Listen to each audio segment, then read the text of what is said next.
Hello guys, welcome to my channel. আজ Sunday special আমি বানাচ্ছি চিকেন কষা। তো এখানে চিকেন কষা বসিয়ে দিয়েছি, আর সাথে আজ বানাবো রাই শাক।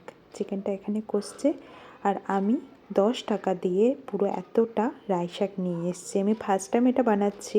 হোস্টেলে আমাদের প্রায়ই রাই শাক দিত, আর এক একটা পাতা দেখুন কত বড়। আমি বুঝতেই পারছিলাম না এটা কীভাবে বানাবো। শেষমেশ ইউটিউব থেকে পেলাম এই রেসিপি। শুকনো লঙ্কা, কালো জিরে, পেঁয়াজ, রসুন আর লঙ্কা ফোড়ন দিলাম। এরপর আমি শাকটাকে এটার মধ্যে দিয়ে দিলাম।